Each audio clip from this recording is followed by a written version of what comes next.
At 11:17 in the morning, Eastern Time, on July 16th, 2024, a rock roughly 38 centimeters across, about the size of a carry-on bag, entered Earth's atmosphere above the New York coastline at 14.4 kilometers per second. It weighed about 53 kilograms. It came in at a shallow angle, 29 degrees above the horizon, travelling east to west, straight over Staten Island and into New Jersey in broad daylight. 60 people filed reports with the American Meteor Society. 16 of them felt the shockwave in their chests. And then, in the town of Hillsborough, New Jersey, a piece of it came through the roof of a house, through the ceiling of a master bedroom, and landed on the floor. The coverage at the time was exactly what you would expect. A local curiosity, a hole in a ceiling, a family with a strange story. 2 years later, the laboratory results came back, and they were not what anyone expected. Inside that rock were hundreds of amino acids, and according to the NASA scientist who measured them, the majority of them do not occur naturally on Earth. A more diverse collection, he said, than the pristine samples our spacecraft flew for years to collect from the asteroids Bennu and Ryugu, at a cost of billions of dollars. And then there was the thing almost nobody reported. Buried in that rock were salts, sodium carbonate, the chemical residue of liquid water that once pooled and then evaporated, on a body that should never have been warm enough to hold liquid water at all. Here is what the next 100 minutes turns on. Not whether space delivers the ingredients of life to Earth. We have known that since 1969. The question is why the most informative sample of that chemistry we have ever examined was not collected by a spacecraft, but by a family who patched their roof before it rained, and what that tells us about everything we have been failing to bring home. Before we go any further, if you enjoy these nightly investigations here at Space Knowledge, hit like and subscribe so tomorrow's debrief reaches you. And drop a comment telling me where in the world you're listening from tonight. Now, let's get into it. Part 1. The 3 minutes that decided everything. Let me rebuild this for you. Not as a news event, but as a physical process. The object that arrived over New York that morning had been travelling on its own orbit for a very long time. We will come back to how long, because the answer is genuinely strange, but on the morning of July 16th, 2024, it crossed Earth's path. And the geometry of that crossing was almost perfectly designed to give us something we almost never get. It came in shallow. 29 degrees above the horizontal is a grazing entry. Think of a stone skipped across a pond rather than a stone dropped into it. A steep entry, 60-70 degrees, means the object slams into thick air very quickly, and the deceleration is violent. A shallow entry means the object spends far longer in the thin upper atmosphere, bleeding speed gradually before it reaches the dense air below. Its speed also mattered. 14.4 kilometers per second, plus or minus 0.6, is slow for a meteoroid. Objects arriving from the outer solar system can hit our atmosphere at 40, 50, 70 kilometers per second. This one was strolling. It was, in the most literal sense, a rock from the neighbourhood, moving on an orbit not very different from Earth's own, slow and shallow. Hold those two words, because together they are the reason anything survived to reach that bedroom floor. The cameras caught the luminous flight beginning at an altitude of 44.4 kilometers and ending at 34.9. That is where the object was glowing brightly enough to be recorded. There was a final flare, a moment where it visibly brightened and broke, near 28 kilometers. Below about 35 kilometers, it stopped being a fireball and became something else entirely, a scattering of dark, cold fragments falling silently through the sky, invisible, moving now not at 14 kilometers per second, but at ordinary terminal velocity. A few hundred kilometers per hour, the speed of a falling stone. The total energy released was equivalent to roughly 1.3 tons of TNT. I want to be precise about what that means, because that number sounds alarming and it is not. It is a small explosion distributed over tens of kilometers of atmosphere at an altitude where nothing is harmed. It rattled windows. It startled people. It did not endanger anyone. But the fragmentation is where the story turns. When that object broke apart, it did not shatter into an even spray. It broke the way a brittle thing breaks, unevenly. Large pieces and small pieces, all of them suddenly slowed to a near stop relative to the ground, all of them now subject to the same thing that governs any falling object: air resistance and wind. This is called a strewn field, and it has a predictable shape. The smallest, lightest fragments have the most surface area for their mass, so they decelerate the hardest and drift the furthest downwind. They land first, and they land closest to the point of the breakup. The biggest, densest fragments carry the most momentum. They punch further along the original flight path before gravity takes over. They land last, and they land at the far end. The Doppler weather radar at Newark Airport recorded the falling debris cloud. A genuinely remarkable thing, radar built to see rain, catching a shower of asteroid fragments drifting down over New Jersey. And the town of Hillsborough sat at the far downwind end of that field, which meant Hillsborough was where the largest surviving mass was going to come down. Before it did, there was the sound. 16 of the 60 people who filed reports described feeling the event rather than only seeing it, and that detail is worth explaining because it is frequently misdescribed. What those people experienced was not an explosion in the conventional sense. An object moving at 14 kilometers per second through air is moving at roughly 40 times the speed of sound. It cannot push the air out of its way, because the air cannot get the message in time.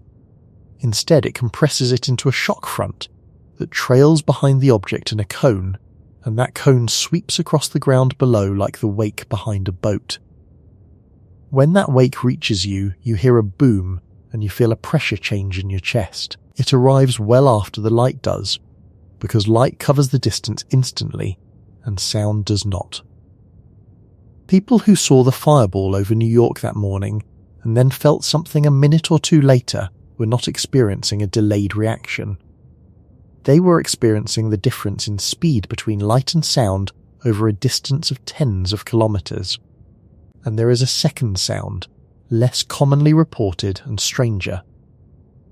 When a meteoroid fragments, when it breaks into pieces at altitude, each new piece generates its own shock.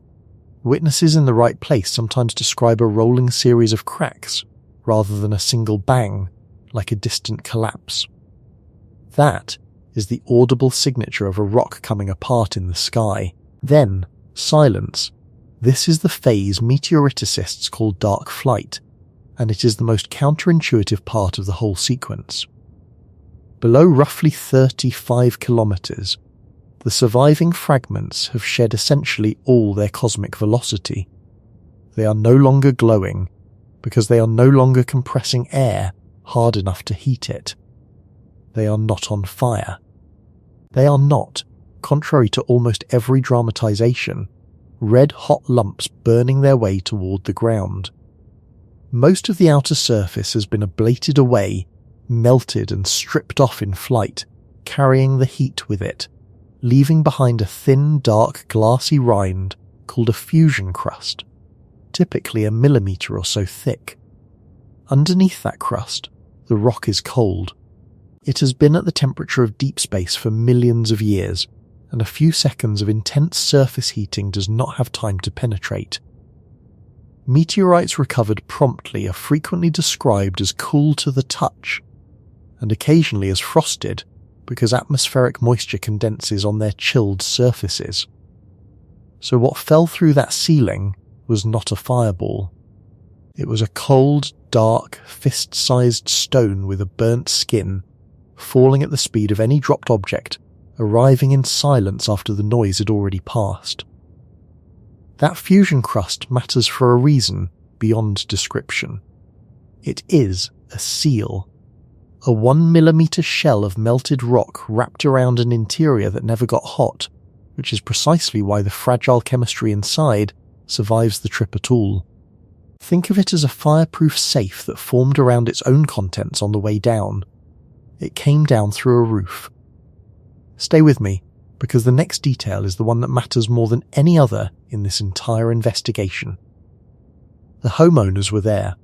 They heard it.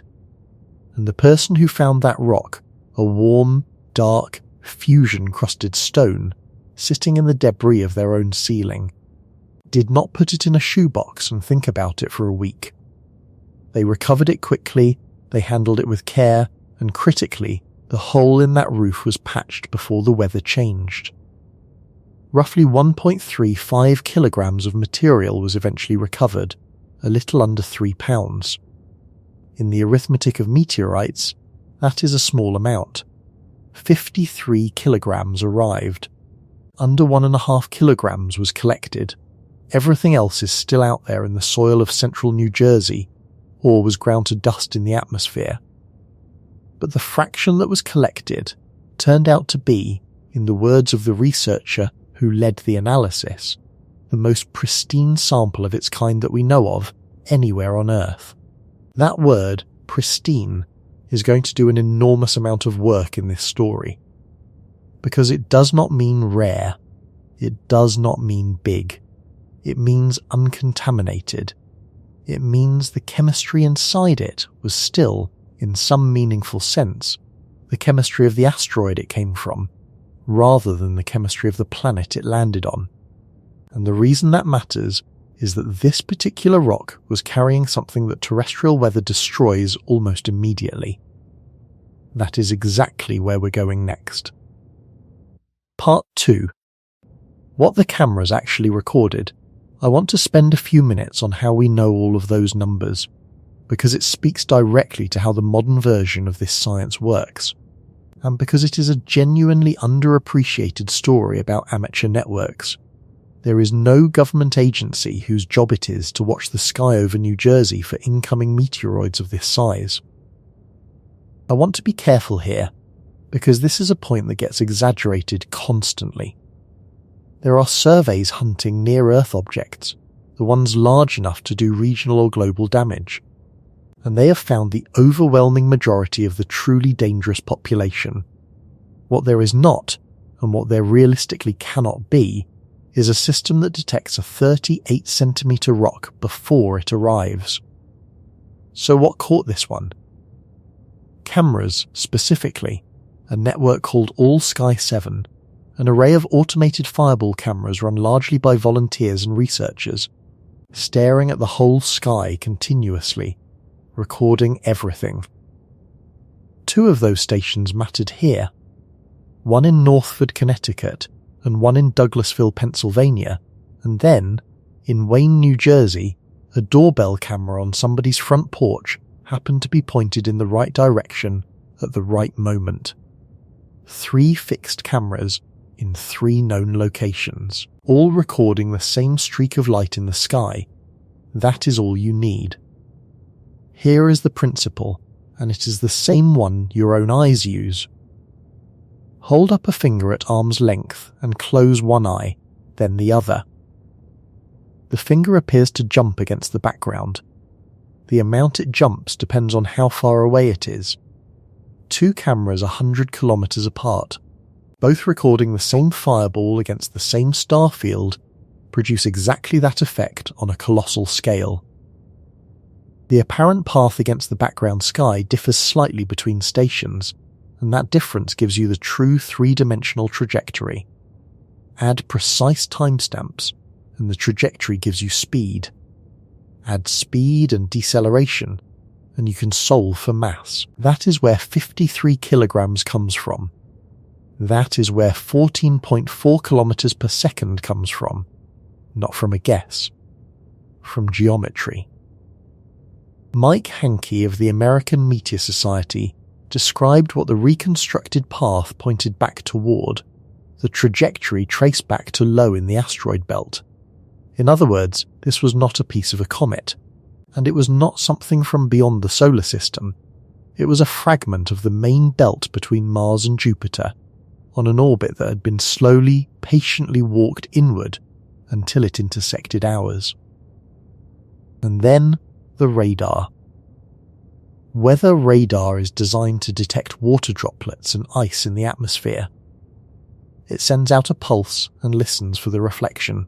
A falling meteorite fragment is not a raindrop, but it is a solid object with a radar cross-section, and if enough of them are falling together through a radar beam's field of view, they show up as a signal where no signal should be. A small, dense, fast, descending return in clear air. The Newark radar caught precisely that, tracking the debris cloud from Staten Island out into New Jersey. This is now a standard technique in meteorite recovery, and it has transformed the field. Before radar, finding a fallen meteorite meant interviewing witnesses, drawing lines on a map, and walking fields. Now, in the best cases, you get a probability map within hours. Let me say that again, because the timeline is the whole point. Within hours. That combination, camera triangulation for the trajectory, radar for the debris cloud, and a search area narrow enough to actually search, is why this rock went from the sky to a laboratory in a condition that made real chemistry possible.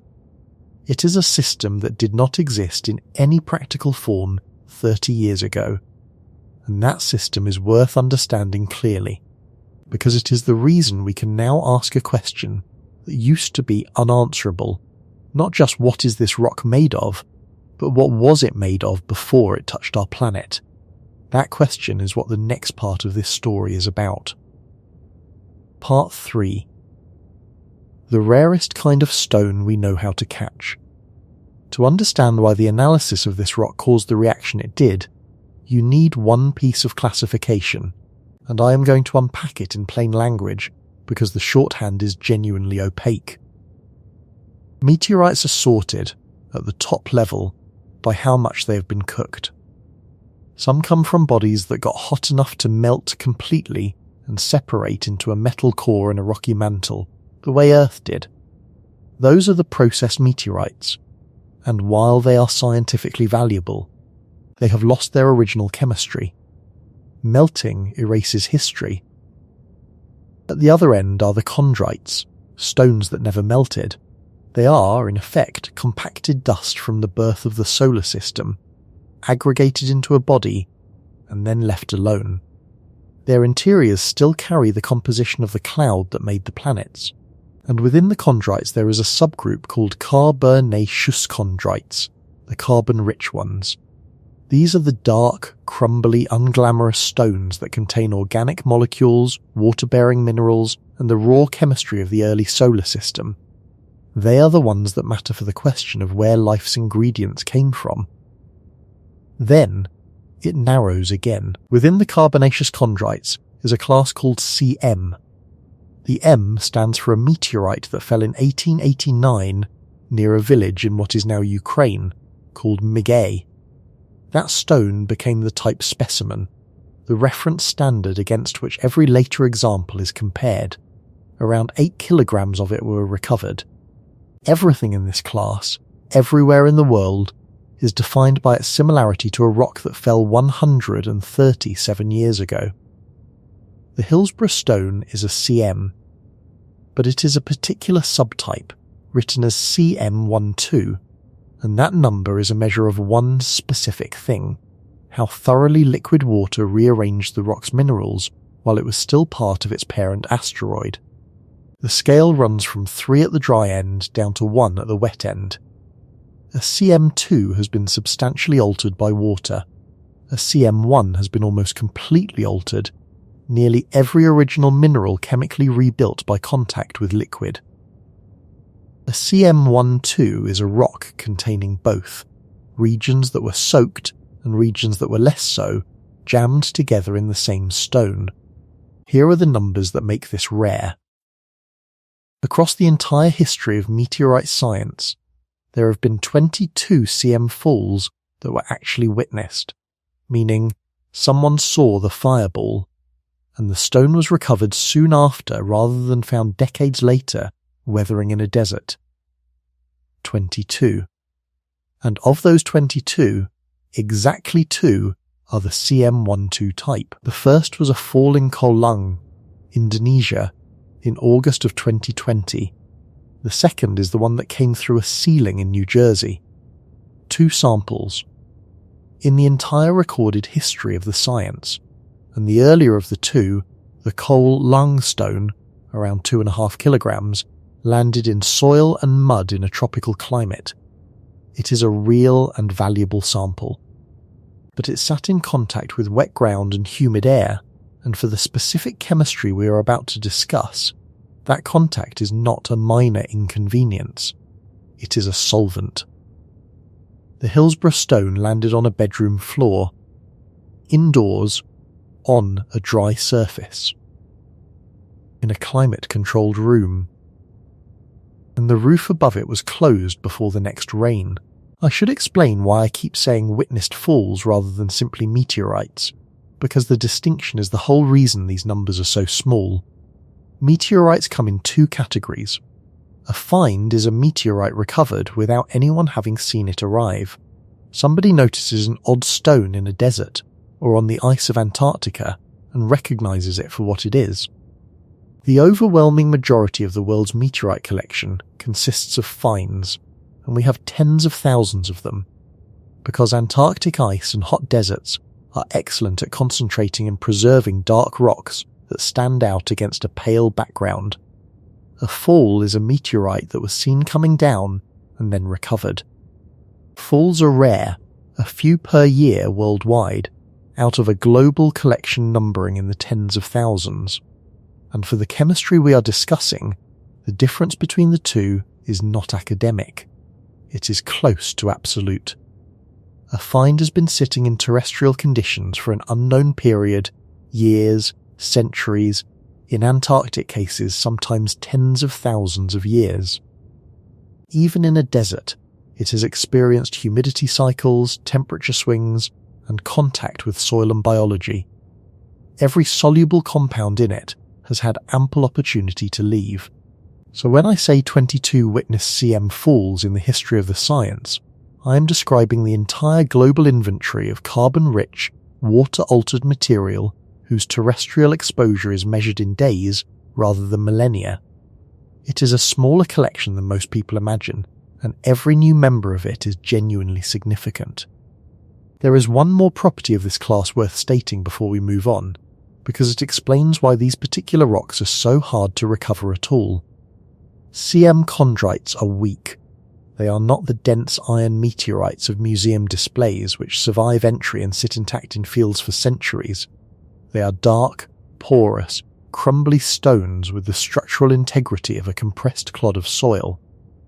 Many of them do not survive atmospheric entry in any recoverable form. Of those that do, many break on landing, and many that reach the ground intact disintegrate within weeks under ordinary weathering. That fragility is not incidental to their value. It is the same property. A rock that never melted, never compacted, and never lost its water-bearing minerals is a rock that has no strength.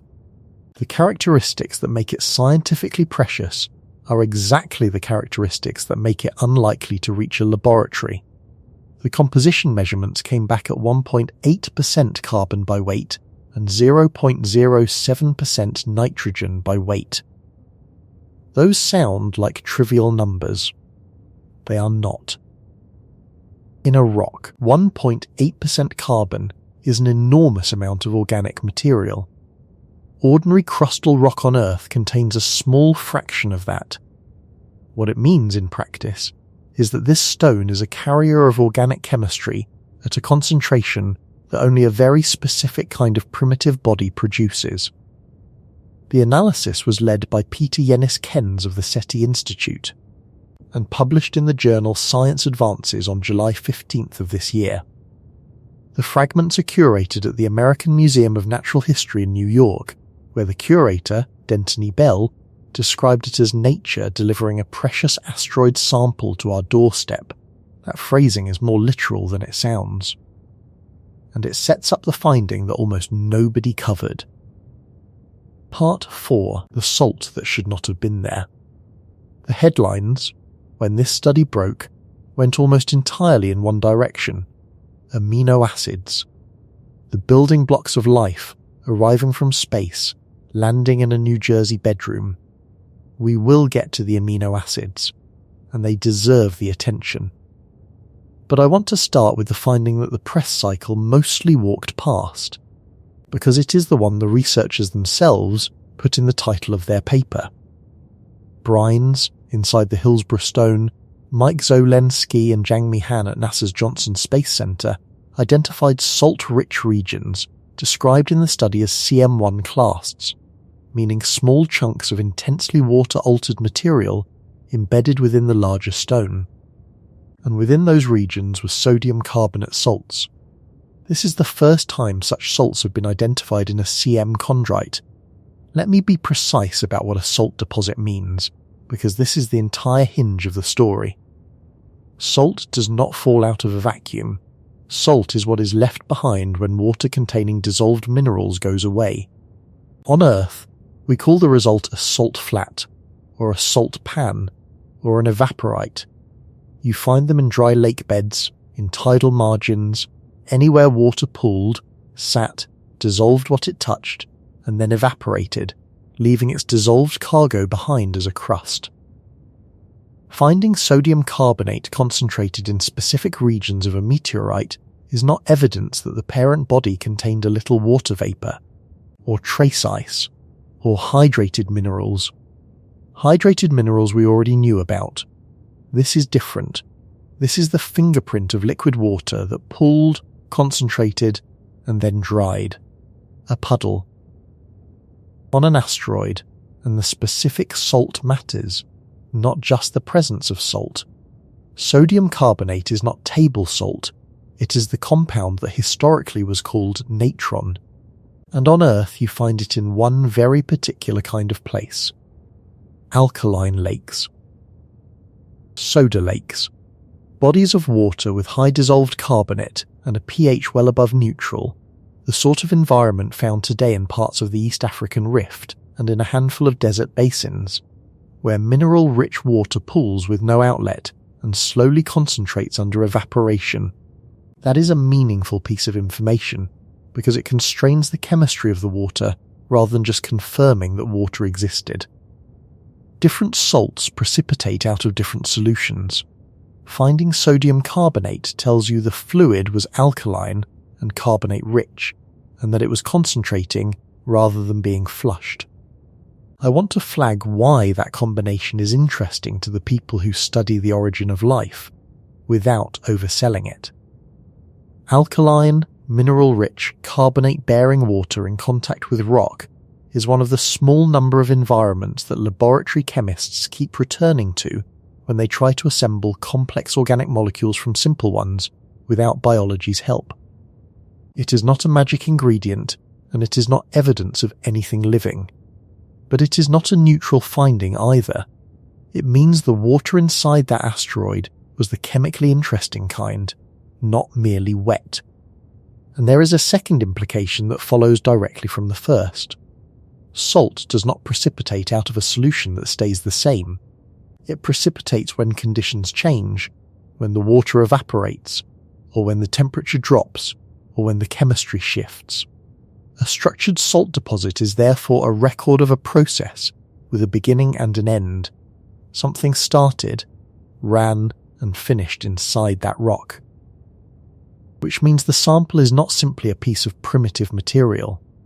It is a piece of primitive material with a story recorded in it, in a form we can read, the residue of a fluid that pooled, did chemistry, and dried.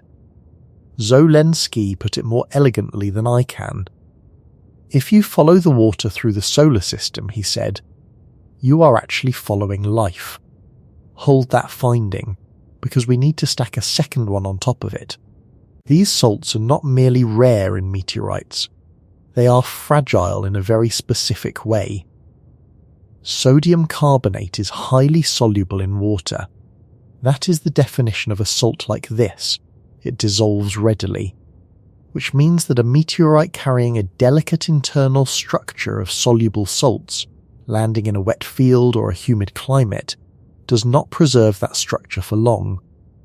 The rain gets in through the cracks, the salts dissolve, migrate and recrystallize somewhere else, or wash out entirely. What you recover weeks later is a rock that has been quietly rinsed. That is what makes the roof patch the most important piece of laboratory equipment in this entire study. Not a spectrometer, a tarp. I want to pause on how strange that is, and I want to resist overstating it. There is a genuine element of luck here that no amount of planning produces, but there is also a real, repeatable lesson, and we will build to it. The value of a sample is set at the moment of recovery, not in the laboratory. Everything the laboratory can tell you was either preserved or destroyed before the sample arrived. And that brings us to a much harder question. If liquid water pooled on this body and then evaporated and left salt behind, what was warming it? But to answer that properly, we need to understand something the numbers don't show you. Part 5. How you make a puddle on an asteroid. Here is the problem, stated plainly. An asteroid a few tens of kilometers across, sitting in the main belt between Mars and Jupiter, is cold. Sunlight out there is weak. There is no atmosphere to hold heat, no greenhouse effect, no internal churn. A body that size should be, and today is, frozen solid throughout.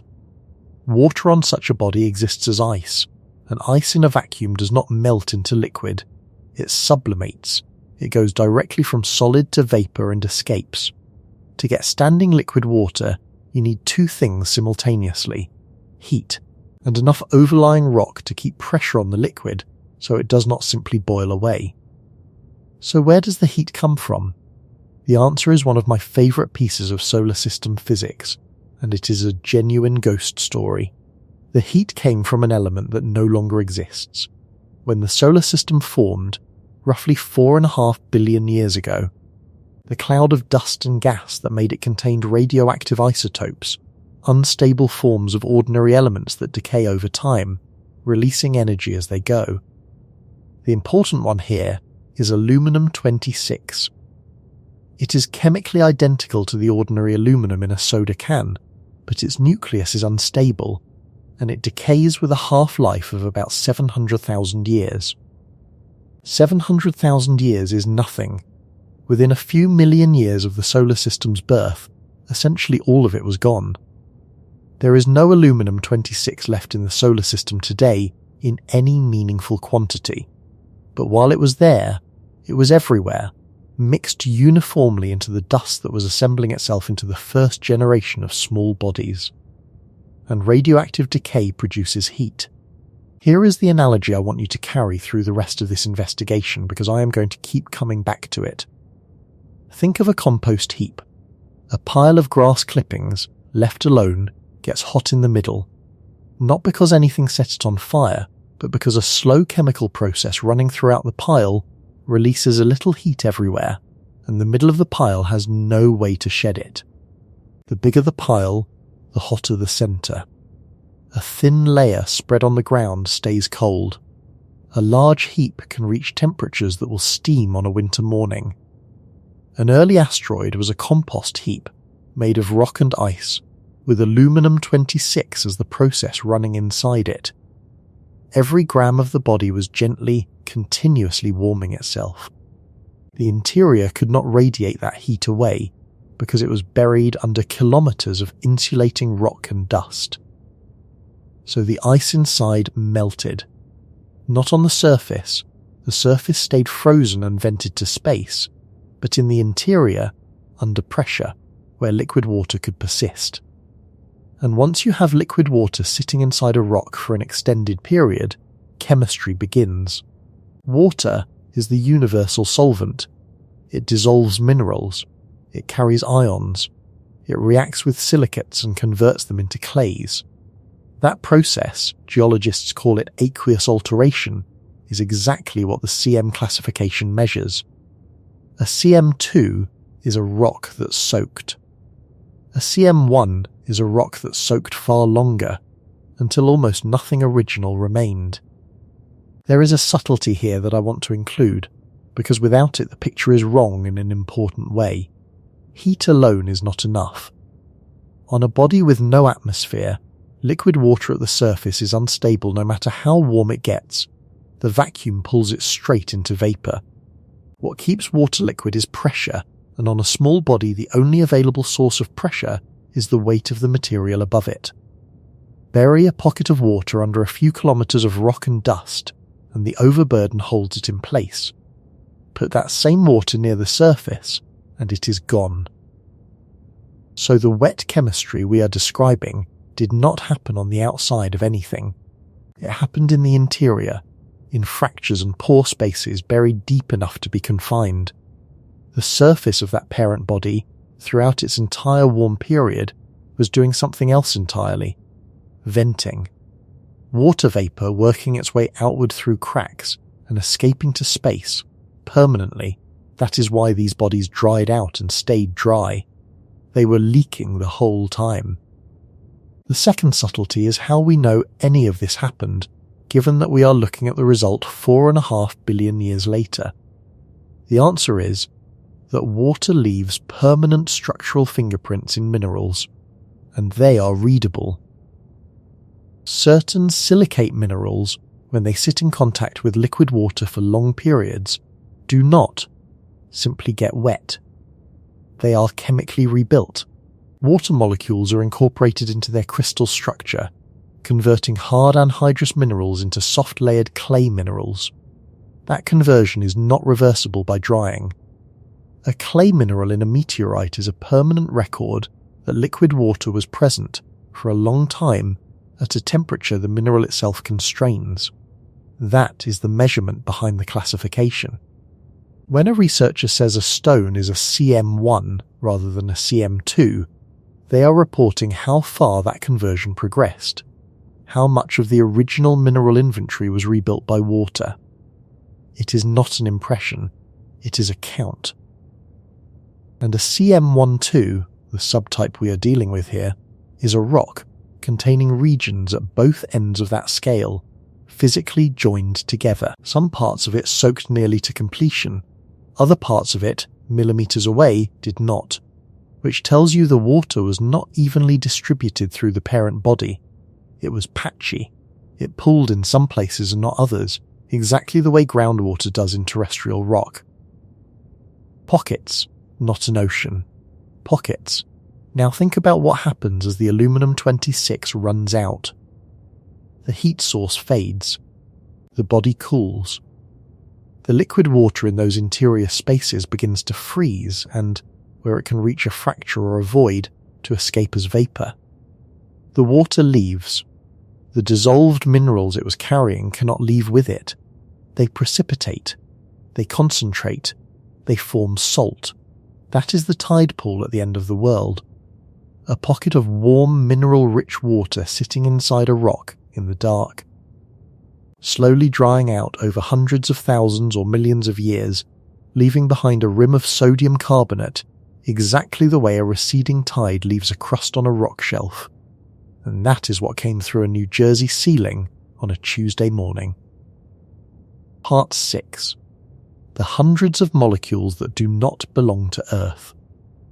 Now we come to the finding that made the headlines, and I want to handle it carefully, because this is the exact place where space coverage habitually overreaches. Danny Glavin is an astrobiologist at NASA's Goddard Space Flight Center, and he is one of the small number of people in the world who specialize in extracting and identifying organic molecules from extraterrestrial material without contaminating them in the process. He examined the Hillsborough fragments. What he reported is this: there are hundreds of amino acids in this meteorite, and the majority of them do not occur naturally on Earth. He went further. He described the collection as even more diverse than the amino acids found in the pristine samples returned from the carbon-rich asteroids Bennu and Ryugu. I want to unpack all of that, because every clause is doing work. First, What is an amino acid, in plain language? It is a small molecule with a particular structural feature, a nitrogen-containing group at one end, an acid group at the other, and a variable middle section. That structure allows amino acids to link end to end into chains. Chains of amino acids are proteins. Proteins are the machinery of every living thing on this planet. Enzymes, structural fibers, signaling molecules, the works. Life on Earth uses 22 of them, 22 specific amino acids out of a chemical space that permits hundreds. That is the sentence to hold on to. Life on Earth uses 22. This rock contains hundreds. And that is not a contradiction. It is the single most important clue in the field, and it has been for over 50 years. Because it points directly at the difference between chemistry and biology. Chemistry is indiscriminate.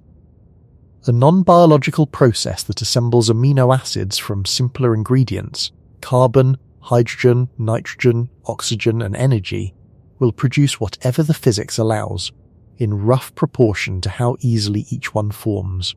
You get a sprawling, messy inventory. Hundreds of varieties, most of them useless to any organism, all mixed together. Biology is selective. A living system uses the specific set its ancestors happen to standardize on and ignores the rest. Find a sample containing 22 amino acids in roughly the proportions Earth life uses, and the overwhelmingly likely explanation is that something alive touched it. A fingerprint. A speck of skin, a bacterium, a laboratory glove. Find a sample containing hundreds of varieties, dominated by types that no organism on this planet builds or uses, and contamination becomes a very poor explanation. There is nothing on Earth producing those molecules in quantity. That is what Glavin means when he says the majority do not occur naturally on Earth. It is not a poetic flourish. It is the contamination control. It is the argument that this chemistry is genuinely extraterrestrial.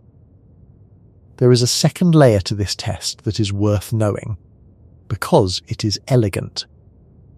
Most amino acids come in two mirror image forms, the same atoms connected in the same order, but arranged as left-handed and right-handed versions, like your two hands. Non-biological chemistry produces both in essentially equal amounts, because there is no reason to prefer one. Life on Earth, without exception, uses almost exclusively the left-handed form.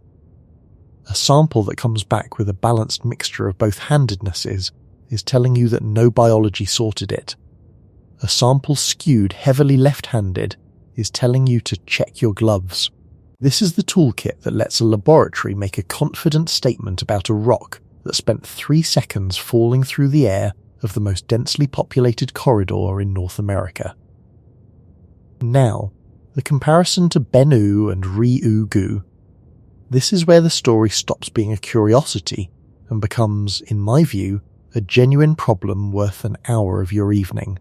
Ryugu is an asteroid visited by the Japanese Hayabusa 2 mission, Hayabusa 2, which collected material directly from its surface and returned roughly 5 grams of it to Earth in December of 2020. Bennu is an asteroid visited by NASA's OSIRIS-RX mission, which returned roughly 120 grams in September of 2023.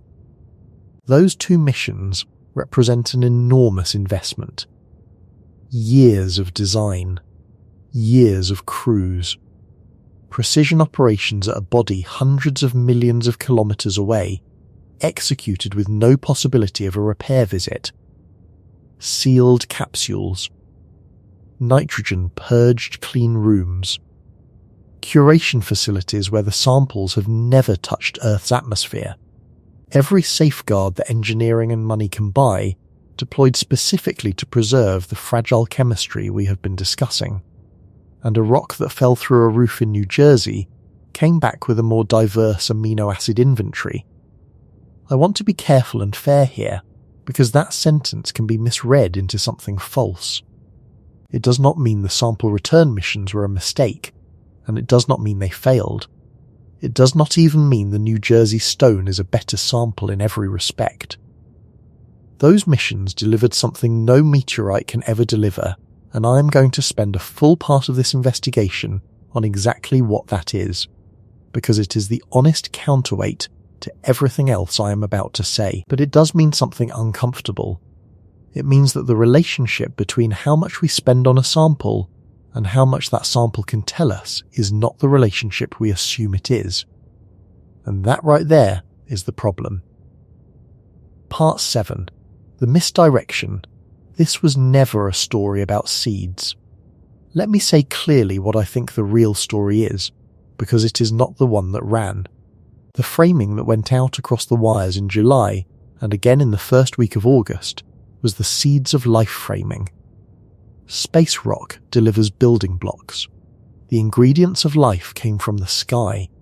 It is a good story, it is broadly accurate, and it is also 57 years old. In September of 1969, a meteorite fell near the town of Murchison in Australia. Around 100 kilograms were recovered. Researchers have since identified more than 90 distinct amino acids in it, most of them absent from Earth's biology. The Murchison meteorite established, in the same year humans first walked on the moon, that the raw molecular inventory of life exists off Earth and arrives here regularly. So when a new meteorite is found to contain amino acids, the correct reaction is not astonishment. The correct reaction is yes, and what else? The what else in this case is the brine, and the brine is telling us something that amino acids alone cannot. Amino acids in a meteorite tell you that the molecules exist out there. They do not tell you much about the environment that made them. The salts do. A concentrated deposit of sodium carbonate says that on this specific body, at some specific point in its history, there was standing liquid water. Not ice, not vapor, but a solution, sitting long enough to dissolve minerals and then drying out slowly enough to leave a structured residue behind. That is not a delivery story. That is a habitat story. Because here is the thing about liquid water sitting in a warm, mineral-rich, organic-rich, dark environment for a very long time. That is the setting where interesting chemistry happens. Not the setting where molecules are merely transported, but the setting where they are made, concentrated, and given the opportunity to react with one another. On Earth, our best candidate environments for the origin of life are hydrothermal systems and evaporating mineral-rich pools, because concentration matters. Molecules floating dilute in a vast ocean rarely meet. Molecules crowded into a shrinking, drying pocket meet constantly. An asteroid interior with a warm brine drying out over millions of years is structurally that same environment. Small, warm, wet, mineral-lined. Loaded with carbon. Now I want to be precise about what nobody is claiming, because this is where I part company with a great deal of coverage. No one in this study is claiming that life formed on this asteroid. No one is claiming that these amino acids assembled into anything. The evidence does not support that, and the researchers did not say it. What the study establishes is the presence of an environment, and the presence of the chemistry in the same rock at the same time. That is a much narrower claim than the headlines implied. It is also, I would argue, a far more interesting one, because it is checkable, it is physical, and it moves an actual scientific question forward rather than just recycling wonder. So here is the reframe, and it is the argument I want to hold for the second half of this investigation. The real finding is not that space delivered the ingredients of life to a New Jersey bedroom. The real finding is that a suburban roof preserved something our best engineering systematically loses, and that the most fragile. Most informative components of these rocks are precisely the ones least likely to survive the trip into our laboratories. The soluble salts, the delicate evaporate textures, the spatial relationship between the water-altered regions and the organic-rich regions, not the molecules, the arrangement of the molecules. And that brings us to the part of the story the record makes impossible to look away from. Part 8.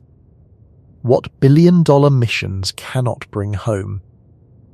I promised you the honest counterweight, and here it is, because I do not want to leave you with a cartoon version of this comparison. A meteorite is an orphan. That is the fundamental limitation. And it is enormous. You have a rock, and you do not know where it came from. You can measure its composition, its isotopes, its minerals, its organics, in extraordinary detail. What you cannot do is point at a specific body in the sky and say, that one. There, a return sample has provenance. When Hayabusa 2 brought back roughly 5 grams of Ryugu, we did not merely have material. We had material whose exact source we had photographed, mapped, measured, weighed and studied in place for over a year before touching it. We knew the shape of the body it came from, its density, its rotation, its surface temperature, the boulder field it was collected beside. When OSIRIS-RX returned roughly 120 grams of Bennu in September of 2023, the same was true. Here is the difference in one image. A meteorite is a piece of evidence found on the ground with no chain of custody. A returned sample is a piece of evidence photographed in place, bagged, labelled, and carried directly to the laboratory. Both can be analysed. Only one can be placed in context. That context is not a luxury. It is how you turn a chemical measurement into a statement about the solar system. Without it, you have a fascinating rock. With it, you have a data point about a specific body whose orbit, size, and history you know. So no, the New Jersey stone did not make sample return obsolete. Nothing could. But now let me put the other side of the ledger on the table, because it is rarely stated plainly. The first item is mass. OSIRIS-REx returned about 120 grams. Hayabusa 2 returned about 5. The Hillsborough recovery was roughly 1,350 grams, more than 10 times the Bennu return, more than 250 times the Ryugu return, from a single fall in a single town at a cost of essentially nothing. Hold that number, because the second item is what that mass buys you. Destructive analysis. A great deal of the most powerful chemistry we can do to a rock consumes the rock. You dissolve it, you heat it, you vaporize it, you section it. When your entire global supply of a material is 5 grams, every experiment must be justified against every experiment that will never be run. Committees allocate milligrams. When you have over a kilogram, you can afford to spend material on the questions that might not pay off, which is precisely where unexpected findings come from. The third item is depth. A sampling spacecraft collects from the surface, or from a shallow disturbance of it. That surface has been exposed to the vacuum, to unfiltered sunlight, to cosmic rays and solar particles for millions of years. It is weathered, space-weathered, a real and well-documented process that alters the topmost layers of any airless body. A meteorite that broke off a parent asteroid and then broke again in our atmosphere hands you interior material, freshly exposed, that no spacecraft scoop could ever reach. The fourth item is the one this entire investigation has been building toward. A sample return mission preserves what it was designed to preserve. That sounds obvious. It is not.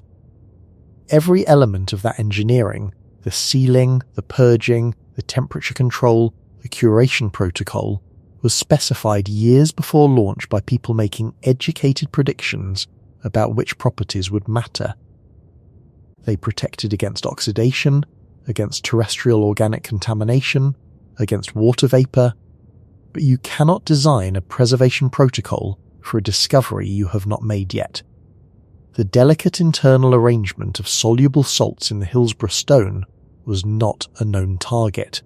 Nobody had ever found sodium carbonate brine deposits in a CM chondrite, because nobody had ever had a CM12 clean and dry enough to look. It was not on anybody's requirements list. It survived because of a set of circumstances no engineer specified: a shallow, slow entry that limited the heating, a large surviving mass, an indoor landing on a dry floor, and a roof closed before rain. Think of it like sugar in a cup of coffee. Stir it in, and the sugar has not gone anywhere. Every molecule is still in the cup. But the arrangement is gone. You will never reconstruct which grain was where. Water does that to a salt structure inside a porous rock. The atoms remain. The information does not. The information was in the arrangement. And the arrangement is the first thing weather takes. So the uncomfortable version of this comparison is not that meteorites beat missions.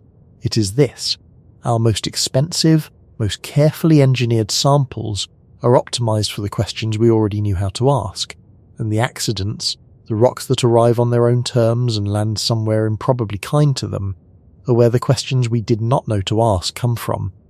Stay with me, because that argument only holds if we can say something about where this particular accident came from.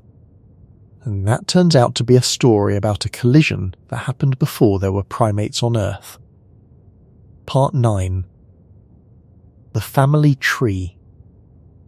I told you at the start that the trajectory pointed back low into the asteroid belt. Now let me tell you how far back the researchers were able to push that, and I want to flag the uncertainty clearly before I begin, because this is the part of the study that carries the most hedging. The paper does not state a proven origin. It states that the object may have originated from a particular group of asteroids. That word, may, is load-bearing, and I am not going to quietly drop it for the sake of a cleaner story. This channel doesn't do false precision. With that said, here is the candidate, and the reasoning behind it. The proposed source is the Erigone family, a cluster of asteroids in the inner main belt, named for its largest member, asteroid 163 Erigone. That parent body is a dark, carbon-rich object roughly 73 kilometers across. Its orbit carries it around the Sun at an average distance of about 2.37 times the Earth-Sun distance, on a path tilted a little under 5 degrees from the plane of the planets, completing one circuit every 3.64 years. An asteroid family is not a metaphor. It is a physical fact with a specific meaning, a group of bodies whose orbits are so similar that the only sensible explanation is that they were once a single object which was shattered by an impact. The fragments inherited the orbit of the parent, with small variations imparted by the collision. Over time, those variations spread the family out, but not enough to hide the relationship. You can still see the shape of the original object in the statistics of the pieces. The chain that Jenniskens and his colleagues propose runs like this, and the timescales are worth sitting with.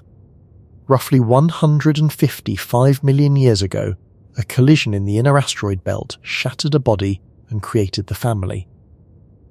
For perspective, on Earth at that time, the Jurassic was ending. There were no flowering plants worth speaking of. The Atlantic Ocean was a young and narrow sea.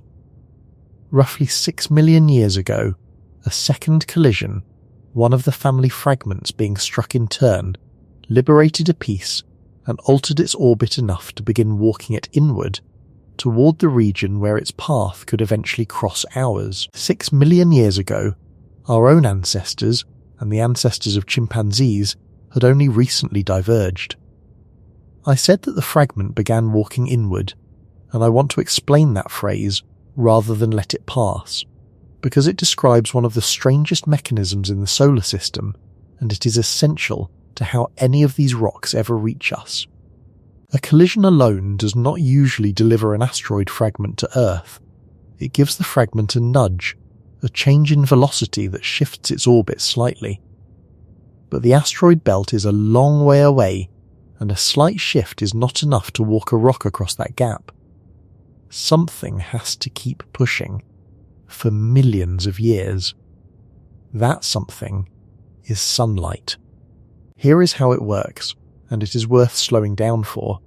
A small asteroid rotating in sunlight has a warm side and a cool side, but the warmest point is not the spot directly under the sun, it is the spot a little past that, in the afternoon, because the surface takes time to heat up. The same reason the hottest part of a summer day is mid-afternoon rather than noon. Now, any warm object radiates heat, and radiated heat carries a tiny amount of momentum. So the asteroid is gently pushed away from wherever it is radiating most strongly, which is not straight along the Sun-asteroid line, but off to one side, in the afternoon direction. The result is a persistent, minuscule sideways thrust. The force is unimaginably small. It is the pressure of the body's own escaping warmth. On a rock a few meters across it amounts to a push you could not detect with any instrument in a laboratory. But it never stops. It always points the same way relative to the object's rotation, and it acts for millions of years.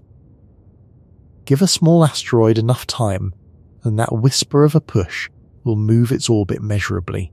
Depending on which way the body spins, it drifts either inward toward the sun or outward. Over a few million years it can cross a substantial fraction of the inner belt. And that is the mechanism that connects the asteroid belt to your roof. Not collisions alone, collisions produce the fragments, but sunlight delivers them, carrying them slowly inward until they reach one of the orbital resonances with Jupiter. Those resonances are regions where the timing of an object's orbit lines up with Jupiter's in a repeating pattern, and the repeated tugging pumps up the orbit's eccentricity until it stretches inward far enough to cross the paths of Mars and Earth. So the full sequence is, a collision breaks a piece off. Sunlight pushes that piece slowly across the belt over millions of years. A resonance with Jupiter stretches its orbit, and then, eventually, a crossing. I find this genuinely remarkable, and I want to be precise about why. The rock that came through that ceiling was not thrown at Earth by anything. It was not aimed. It was carried here by the pressure of its own radiated heat. Over a span of time longer than our species has existed, and then handed off to the gravity of the largest planet in the solar system, which stretched its path until it happened to intersect ours on a Tuesday morning in July. Nothing about that is dramatic. It is the slowest possible way to deliver a package, and roughly 200,000 years ago, that piece broke again. This time not by collision, but by fatigue. Let me unpack that last mechanism, because it is one of the most underappreciated processes in the solar system. An asteroid with no atmosphere rotates in and out of sunlight. The sunlit face heats. The night face cools, radiating its warmth to space. Over one rotation, the surface can swing through hundreds of degrees. Rock expands when heated and contracts when cooled, and different minerals within the same rock expand by different amounts. Now do that every few hours. For 200,000 years. For 1,000,000 years. This is the same process that cracks a paving slab over a few decades of summers and winters, or shatters a glass dish taken from a hot oven and set on a cold counter.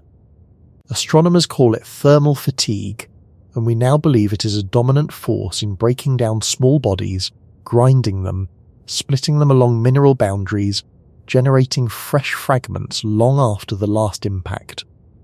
So the object that came through that ceiling was not a chip knocked loose in a dramatic collision the day before yesterday. On this reading, it was a piece that fell off a larger piece because the sun had been flexing it hour after hour since before our species left Africa. And that timeline matters for a reason beyond storytelling. Remember what makes this rock valuable, the fragile, soluble salt structures inside it. Those structures were laid down 4.5 billion years ago, when the parent body was warm and wet. Every subsequent event in this chain, the collision at 155 million years, the collision at 6 million, the fatigue fracture at 200,000, the atmospheric entry 2 years ago, was an opportunity to destroy them. Shock heating, pressure, fracturing, they survived all of it. And then they nearly did not survive a rain shower in New Jersey. I want to be clear once more that the family assignment is a candidate, not a conclusion. Orbital reconstruction backward through millions of years accumulates uncertainty, and the composition match, while consistent, is not a signature unique to one family. If it is wrong, essentially nothing else in this investigation changes. The rock is what it is regardless of which asteroid it came off. But if it is right, we have something rare, a specific named observable body in the sky that we can point a telescope at, knowing we have already held a piece of its interior in a laboratory. That question is what the next part of this story is about. Part 10. Every rock that came before. I want to place the Hillsborough stone in the only context that can really judge it, the record of every other time this has happened. Because the history of witnessed falls is, more than anything else, a history of recovery conditions, and it explains why this one is being treated the way it is. Start with the type specimen.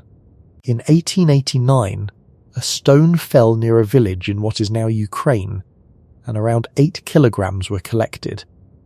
That rock, Migai, defined an entire class of meteorite. It has been studied for 137 years, but it fell in 1889 into a world with no clean rooms, no gas chromatographs, no mass spectrometry, and no concept whatsoever of organic contamination. By the time the tools existed to ask the interesting questions, the sample had spent decades in ordinary museum storage, breathing ordinary air. Then September 28th, 1969. A meteorite broke up over Murchison, Australia, and roughly 100 kilograms were eventually recovered. Murchison arrived at the exact moment the science was ready for it. Laboratories had just been built and staffed to analyze lunar samples from Apollo, and those same techniques were turned on this rock. More than 90 distinct amino acids have been identified in it. Murchison is the reason we know, as a matter of settled fact, that the molecular inventory of life exists off Earth. But Murchison sat in Australian soil and Australian weather before it was gathered. Much of it was collected days and weeks after the fall. For the specific question of soluble salt structures, that material has been rinsed. January of 2000, a fireball over the Yukon, and fragments landing on the frozen surface of Tagish Lake in Canada. The finder did something almost nobody would think to do. He collected them without touching them with his hands, and kept them frozen. They went into a freezer and stayed there, and they have been studied cold ever since. Tagish Lake became the benchmark for pristine carbonaceous material, and it holds that title for a specific reason. The water in the sample never got the chance to move. April of 2012, a fall over Sutter's Mill in California. Some fragments were recovered within days, before rain, others were not, and the difference between the two populations is measurable in the laboratory. Same fall, same rock. Different chemistry recovered, purely as a function of what the weather did in the intervening hours. February 28th, 2021, a fireball over England, and a meteorite that landed on a driveway in the town of Winchcoham. About 602 grams were recovered in total. Here is the number I want you to hold. Roughly 213 grams of that were collected within 12 hours of the fall, swept off a paved surface by the family who lived there, before English weather could do anything about it. That single detail made Winchcoham one of the least contaminated carbonaceous meteorites ever studied. 602 grams total, 213 collected in the first 12 hours. The value of a meteorite is measured on a clock. August of 2020, the fall at Koh Lang in Indonesia. Around 2.5 kilograms. This is the only other witnessed CM12 we have ever recovered, and it landed in tropical soil, in a climate that averages high humidity year-round. It is a genuine scientific asset. It is also, for the question of soluble internal salts, a rock that was placed directly into the solvent. And then July 16th, 2024, roughly 1,350 grams, recovered from an interior floor within hours, under a roof that was closed before it rained. It is not about size, and it is not about rarity, and it is not about how much money was spent. It is about the first few hours. Now let me put the other kind of number beside these, because I want to be honest about scale, and because this is the part where the sky stops being an abstraction. November 30th, 1954, in Sylacauga, Alabama, a meteorite came through a roof, struck a radio, and hit a woman named Ann Hodges who was asleep on her couch.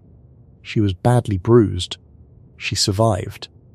She remains the only person in recorded history confirmed to have been struck by a meteorite. In 72 years, one person. October 9th, 1992, in Peekskill. New York, a 12.4 kilogram stone landed on a parked car, punching through the trunk. The car was more famous than the meteorite for years afterward. Nobody was hurt. And February 15th, 2013, over Chelyabinsk in Russia, an object roughly 17 to 20 meters across. Not 38 centimeters, but 17 meters. Entered the atmosphere and exploded at altitude. According to NASA, the explosion released energy equivalent to around 440,000 tons of TNT. Over 1,600 people were injured, overwhelmingly by glass from windows that blew inward as the shockwave arrived. Nobody was killed. Hold those two numbers against each other, because the contrast is the entire lesson of this part. The Hillsborough object, 1.3 tons of TNT equivalent, a hole in a ceiling, 0 injuries, and a scientific result that may reshape how we think about water on primitive bodies. The Chelyabinsk object, 440,000 tons of TNT equivalent, over 1,600 injured. And a city that had roughly no warning at all. The difference between those two events is not a difference of kind. It is a difference of size, about 45 times in diameter, and something like 100,000 times in energy. The same population of objects, on the same kinds of orbits, arriving by the same physics. And that brings us to the question I have been putting off. Part 11. The obvious question. Answered honestly. Every time I cover a story like this one, the same set of questions arrives in the comments, and they deserve a direct answer rather than a dodge. So let me take the strongest versions of them. The first. Is this contamination? A rock sat in a suburban house, was handled by residents, was transported, was cut open in a laboratory full of human beings made of amino acids. How can anyone claim these molecules came from space? This is the right question, and it is the question the field has been sharpening its tools against since Chi Sun. The answer rests on the two tests I walked you through earlier. First, the inventory. Terrestrial biology uses 22 amino acids. A contaminated sample looks like biology. It is dominated by those 22. This sample contains hundreds of varieties, and the majority of them are types that do not occur naturally on this planet at all. There is no plausible terrestrial source for them, because nothing here makes them in quantity. Second, handedness. Life on Earth uses left-handed amino acids almost exclusively. Non-biological chemistry produces both hands in balance. These signatures are what allow a laboratory to distinguish a genuine extraterrestrial inventory from a fingerprint, and they are why the result stands. Am I certain no molecule in that sample came from a human hand? No, neither is any competent researcher. Some contamination is essentially always present. The claim is not that the sample is perfectly clean. The claim is that the pattern of what is in it cannot be explained by contamination. The second question: is anything being withheld? This one comes up constantly, and I want to answer it with real care, because it is the kind of question this channel refuses to exploit. There is no evidence of anything being withheld here, and the structure of the story argues strongly against it. The study was published in an open, peer-reviewed journal in July of this year. The named researchers gave interviews. The fragments are curated at a public museum in New York. The trajectory was reconstructed from cameras run by volunteers and from a doorbell camera on a private house. Hardware nobody controls. If you wanted to design an event that could not be quietly managed, you could hardly do better than a rock that lands in a private bedroom in a densely populated state and is recorded by amateurs. Where there is genuine uncertainty, it is stated in the paper rather than hidden by it. The parent body assignment is offered as a possibility. The precise recovered mass is reported differently in different accounts, roughly 1.35 kilograms in the detailed release, described as more than 2 pounds in some coverage. The formation timescales carry error bars measured in millions of years. That is what honest science looks like, hedges in the places where hedges belong. The third question, and the one I find most interesting: is this part of a pattern? Are more of these arriving? Here I have to give you an answer you may find unsatisfying, and I would rather be unsatisfying than wrong. We are detecting more small impactors than we used to, and we are recovering more meteorites with good trajectories than we used to. But both of those facts are almost entirely explained by the observing systems, not by the sky. There are more cameras.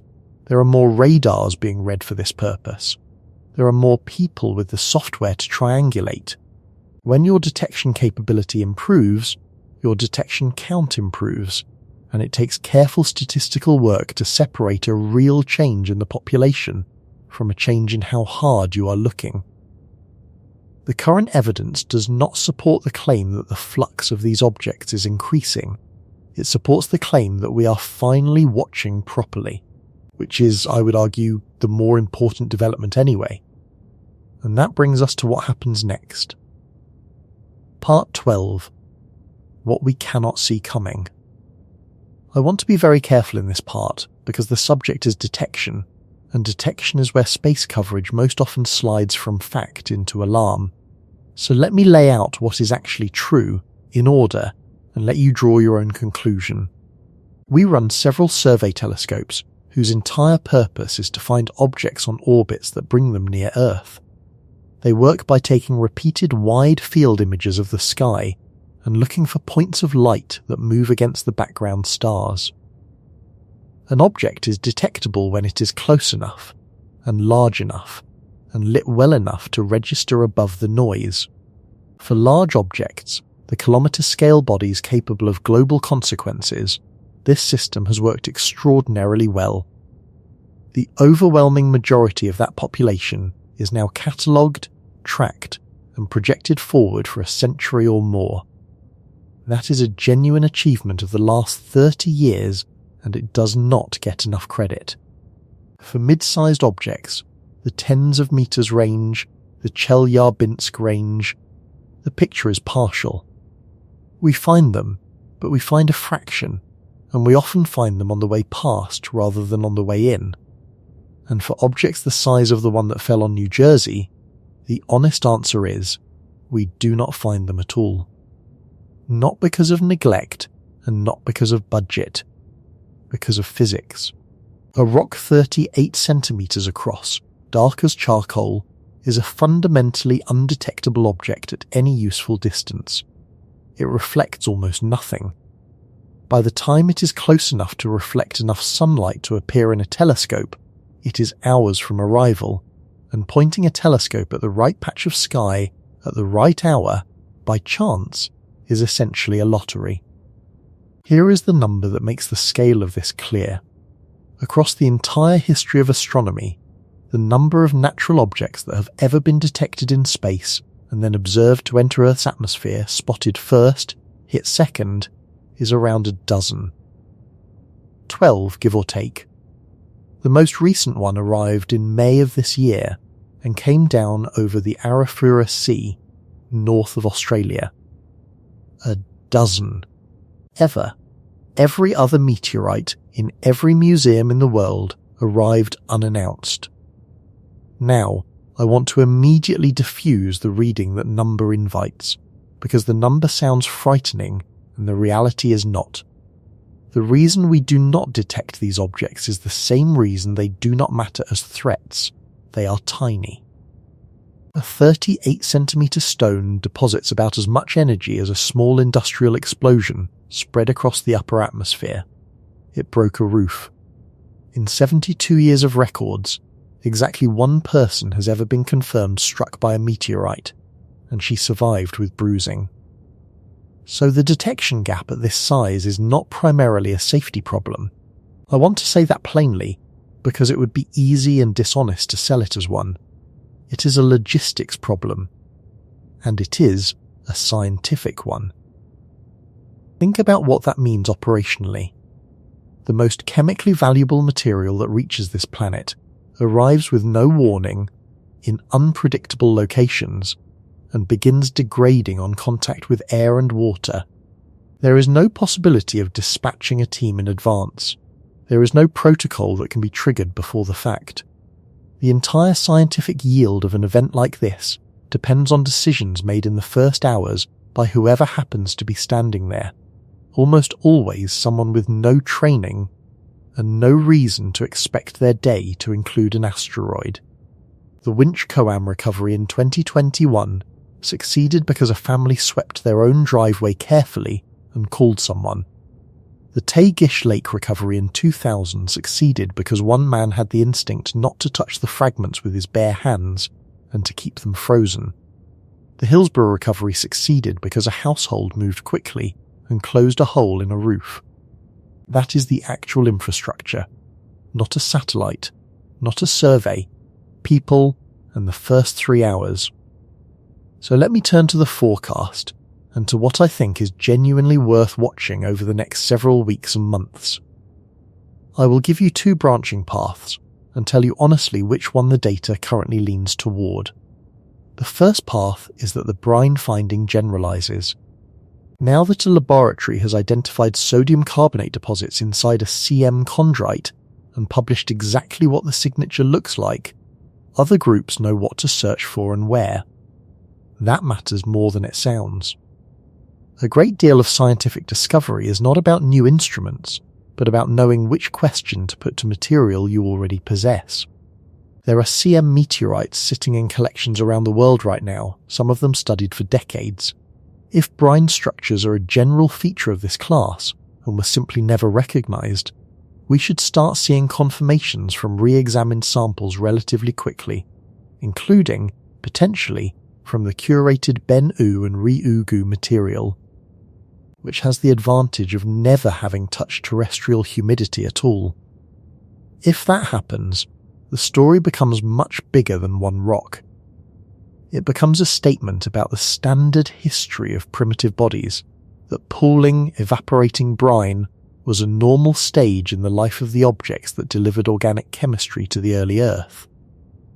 The second path is that it does not generalize, that the Hillsborough stone turns out to be unusual, that its parent body had a particular thermal history, a particular composition, or a particular fracture structure that allowed brines to form and survive where they normally do not.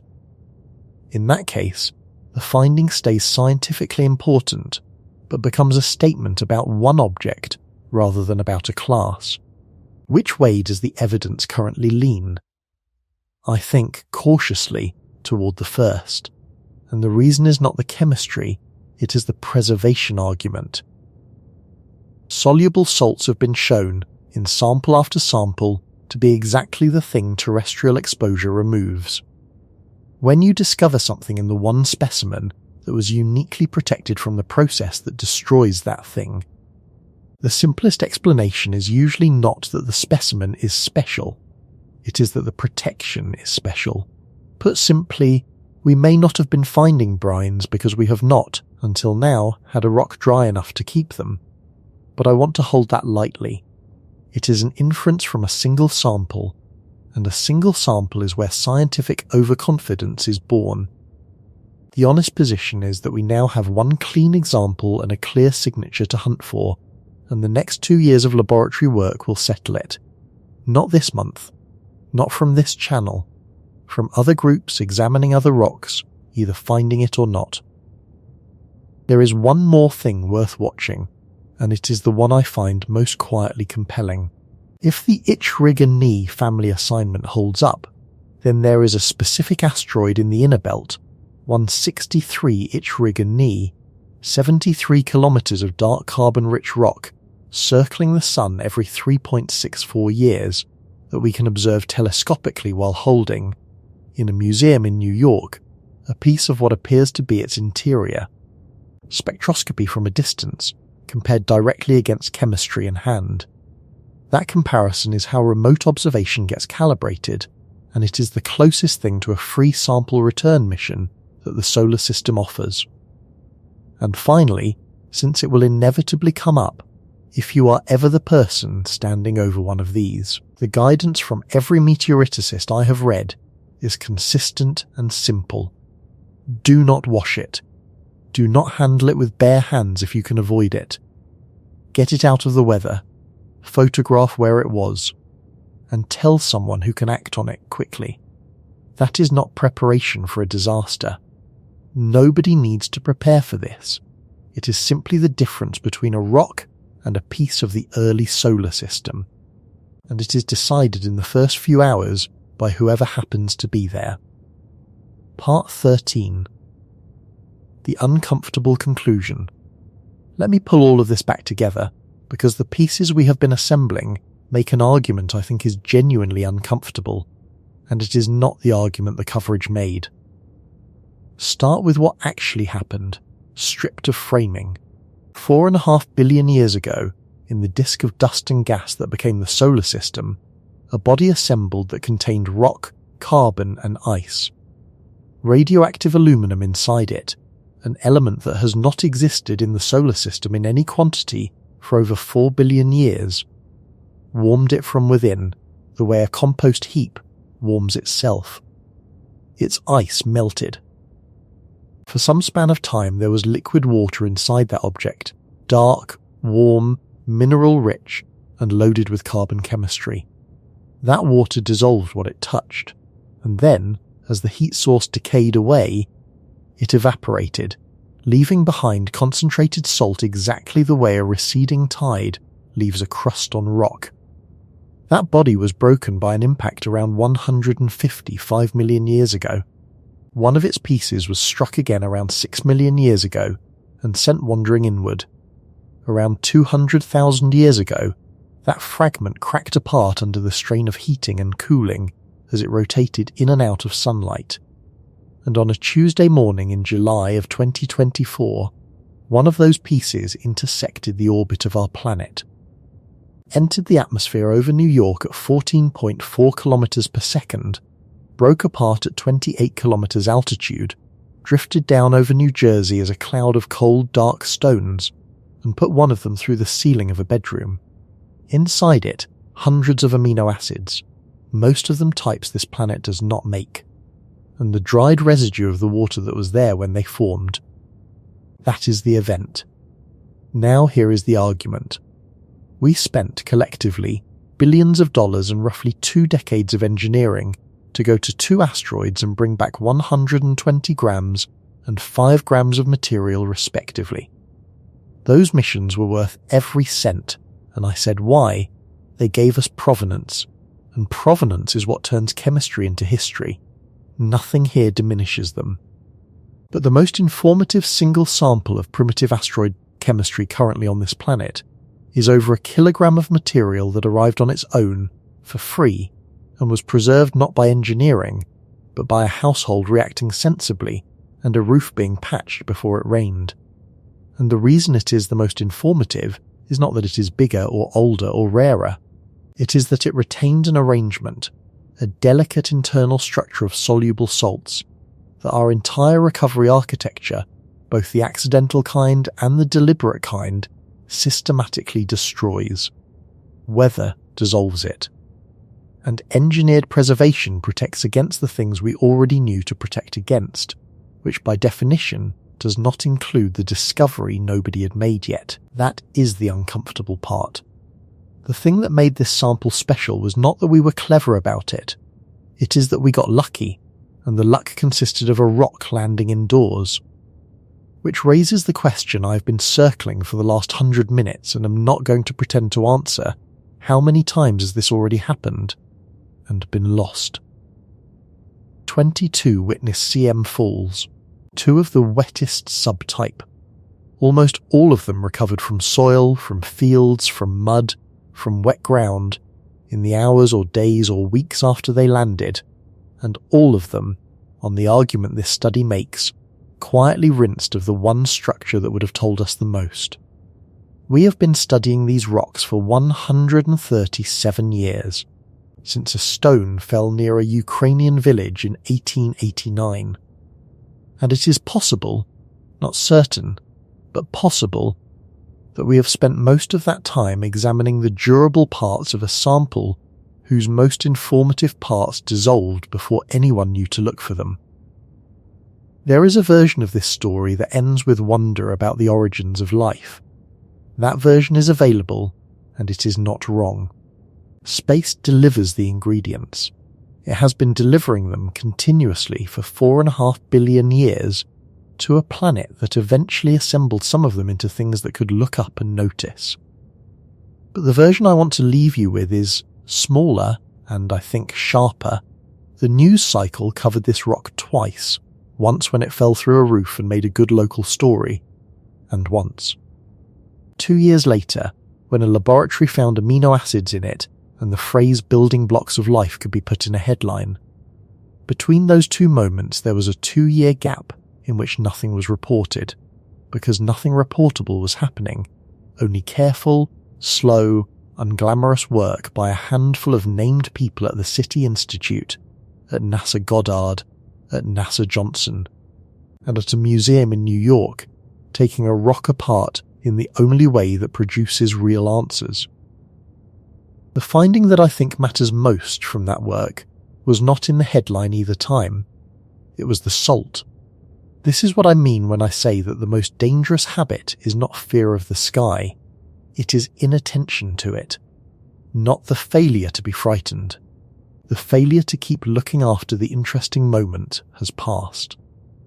The sky delivered a piece of a 4.5 billion year old water world into a suburban bedroom, and the thing that nearly destroyed the evidence was not the atmosphere, or the impact, or the 200,000 years of thermal fracturing, or the collisions before that.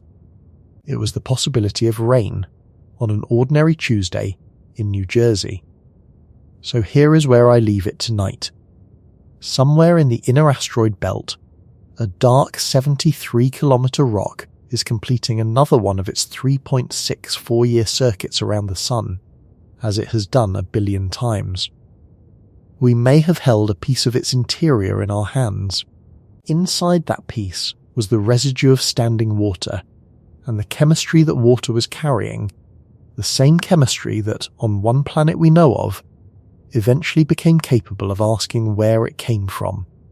Whether that is a coincidence, a common accident, or the ordinary way the universe does this, I cannot tell you. Nobody can. Yet. But we now know that the answer has been arriving through people's roofs, and that we have been rinsing it off for 137 years. I will see you tomorrow night.